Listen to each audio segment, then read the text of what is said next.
In the pharaoh's temple in Memphis, Moses and his adoptive brother Ramses learn that the Hittite army is near the city. The pharaoh Seti hears from the high priestess of a prophecy that states that one will become a leader. Together, the two brothers ride their chariots into battle. With their own army, they confront the Hittites and take them down. Ramses is nearly killed when his chariot breaks down and he is nearly trampled. But Moses hurls a spear that breaks the Hittite chariot. Seti later thanks Moses for saving Ramses. Moses is sent to meet with Viceroy Hejep, who oversees the slaves in the city. While they are walking, Moses sees one slave, Joshua, being whipped. This image horrifies him. Moses also meets a tribe of Hebrews led by Joshua's father Nun. Here, Moses learns that he is also a Hebrew and was sent to Egypt as a baby. Moses is upset by this revelation. Two Hebrews hear the story and report it to Hejep. Seti dies and Ramses is made the new pharaoh. He learns of Moses' lineage from Hejep. A servant named Miriam is brought before him for interrogation at the behest of Queen Tuya. Ramses questions if she is Moses' sister. He nearly cuts off her arm until Moses intervenes and says she is his sister. Tuya wants Moses to be executed, but Ramses sends him into exile. Before leaving, Moses meets Miriam and their birth mother,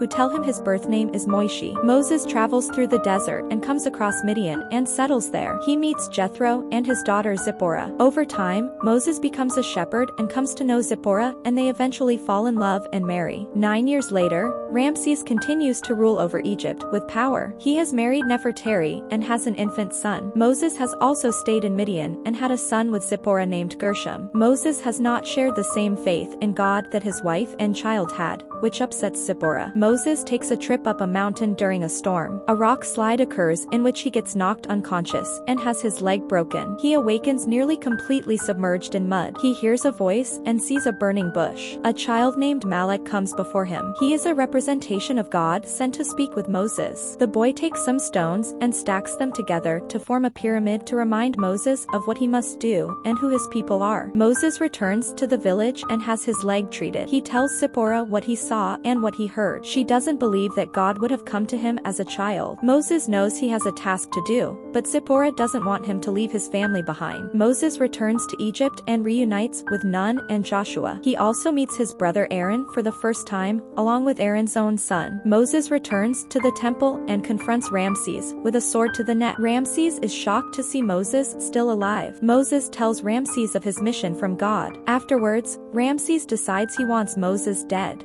And so he hunts down the Hebrews in the city and begins to publicly execute them until Moses turns himself in. Moses gathers the Hebrews and trains them in combat against Ramses' forces. Together with the tribesmen, they learn how to utilize bows and arrows as well as defenses against the Egyptians. Meanwhile, Moses continues to communicate with Malak, who warns him of something to come. The chaos begins when a group of crocodiles attacks a boat of fishermen. The beasts rip them apart, leaving the sea red with blood. The 10 plagues then hit Egypt, beginning with all the water in the city turning to blood, with dead sea creatures surfacing. From the water come hundreds and hundreds of frogs all over the city. This is followed by a massive swarm of lice going all across the land. The Egyptians, including Ramses and his family, get rashes and boils on their skin. Ramses consults his grand vizier and the high priestess for help, but when they provide him with no results, he has them executed. Moses confronts Ramses again about releasing the Hebrews. Ramses argues that there is no reason to change this after 400 years,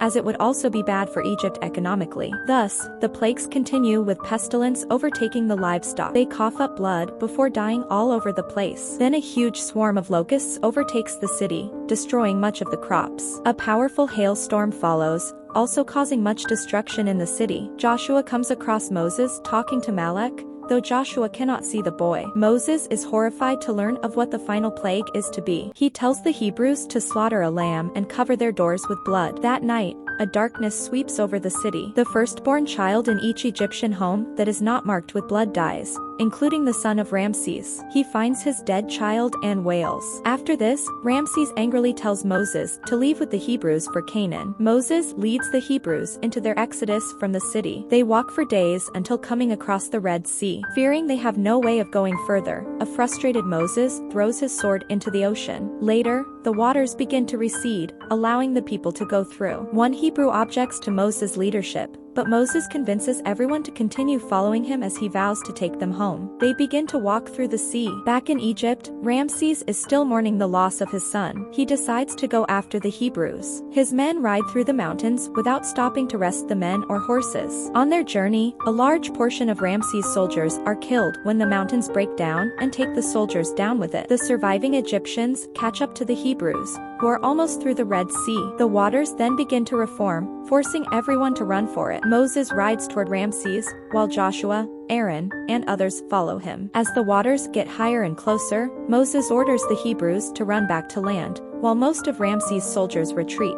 Even as Ramses continues riding toward Moses, the waves then crash down, killing Ramses' men before hitting both Moses and Ramses. Moses survives and rejoins the Hebrews, while Ramses also survives, but is left alone amongst his dead soldiers, all of whom are being feasted on by the birds. Moses leads the Hebrews through Midian so that he may reunite with Zipporah and Gershom. Moses tells her that her faith should be stronger than ever now. They embrace and kiss. Later on, Moses is carving out the 10 Commandments onto a slab. He talks to Malak again, who tells him that if he truly believes in what he's writing, that he ought to continue. The Hebrews make their way through Mount Sinai. A significantly older Moses rides with the 10 Commandments close to him. He looks out and sees Malak amongst the crowd before he seems to disappear. The Hebrews then continue making their way to the Promised Land.